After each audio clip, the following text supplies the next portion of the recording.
Good afternoon, everybody. So today, as we will be talking a little about that, what are the challenges or the changes which the COVID-19 era and the new normal has actually brought to our life, and specifically with the perspective of the HR. So, as I see that when this lockdown started from the month of March, and this word, the word lockdown itself, which was such an unknown thing to us, we have never heard of this thing lockdown, which can actually stall and hold the life. And when we heard the first time, I remember the TV announcement which I heard that it has to be a 15 days of lockdown. It was something which was surprising. I was feeling that how are we going to work on this? Is it a curfew? Is it something where we need to stay at home? We cannot go to the shops, or will there be military forces or paramilitary forces on the road? So something it was an unknown world. But gradually, as it unfolded, now we are more used to this word of lockdown, and even unlock 1, unlock 2, unlock 4, and it goes on. So as we see like this, it has been a progression. It has been a progression from a very unknown and uncertain world to somewhere we are living within uncertainty, but with some certainty, because now the new normal has become the normal. And what is going to come next, that is what we say as the next normal. So the normal time where we used to go everywhere at our free will, we do not find that we are going to do that in our next few months. So it's the normal stage pre-COVID is not going to return soon. Now that what is this new normal, what is this next normal, and we have seen in the daily life it is a change. We always put our masks on, we always carry our sanitizers, we are keeping 2 arms distance. So these things are very normal to us now. But what concerns us more, that what is the impact of this social distancing, what is the impact of this lockdown and unlock and the fear of COVID and various government rules and norms, and also cross-country business, that what is its effect on the business and on the HR, on any other kind of the company policies of our country, and I would not also say only our country but across the world. So maybe some of these points, it's a huge area and it's really difficult to talk within 5-10 minutes, but I would just like to cover some of the things which I was thinking, which came to me just the moment when I was thinking that what this COVID-19 impact would be on the HR. Right. So the first thing which comes to my mind when I was just thinking about this, it is a loud thinking which I might be doing right now, that the COVID-19 and its impact, it has actually made the business very complex, and at the same time it has increased the agility, the creativity and the fluidity of the business. Why are we saying this? The complexity is high. It has always been high post the liberalization. That is what we know after from the 1990s. But now what we see in the last 6 months, it's a total uncertain world, and I would not even say uncertain, it's risky. Okay, so sometimes it's uncertain, sometimes it's risky, and the certainty part is lost. So here the impact on the HR, what we see, that we are moving from no work to a remote work, because when the lockdown happened, everything halted, as if the time stopped. But now that gradually we came to understand that we really cannot pull it for a long time if we have to close everything for eternity, right? Because we have to earn our livelihood, we have to eat food, farmers have to do the cultivation, businesses have to run. So under these circumstances, the best way, which was the second best way to kind of work, is the work from home or working remotely. Now this work from home has always been there, always, for a long time, that we have started this internet and all these things. work from home has always been there. So now this complexity is high. What we said that it has stopped. Now the next best thing is this working from home. Working from home is not a new concept, but earlier what used to happen, that when people were asking for work from home or remotely working, then the seniors had a problem because of the thinking. Maybe I would rather say is that the fall was of theory. Why? Where we were thinking that people are more responsible, but when we are thinking of this work from home in the pre-COVID time, people were thinking that maybe that if we just let them loose, they will not work because they will not be responsible, their output or the productivity will come down. So this was the normal thinking of the people. Of course, there were outliers, there were many companies who were even then working from home, a good lot of people. But now with this, that people can actually not travel, it has pushed the people to accept the norm of working from home.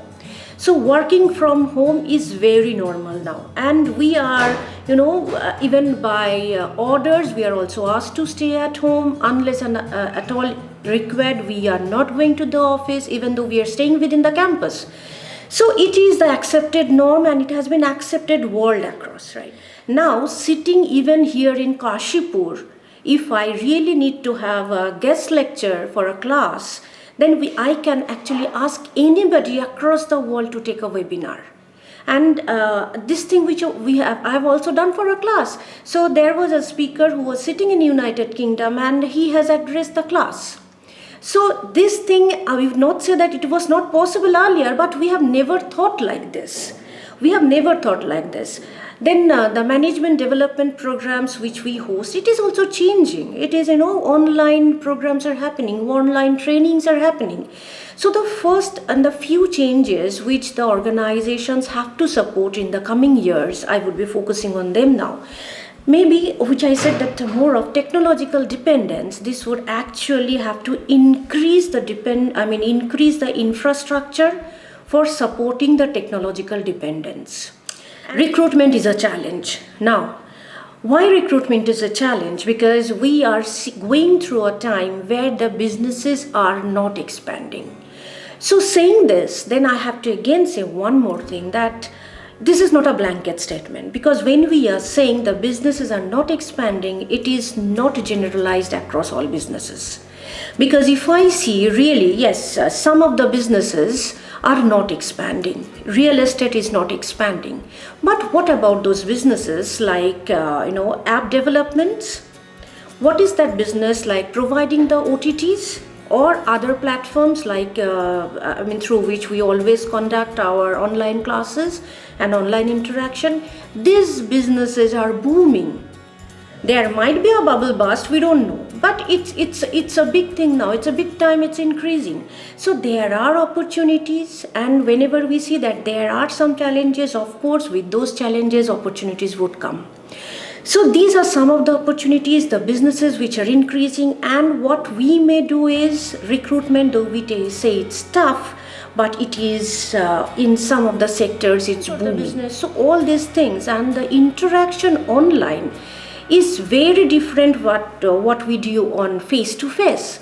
So there is not only the need of training people to act smoothly on online platform, there is also need to train the people to do the business on virtual mode. So because the speaking style, the interaction, the way we speak and interact, it is very different, because we are always not able to see the other person, and there is no body language reading, there is no face reading.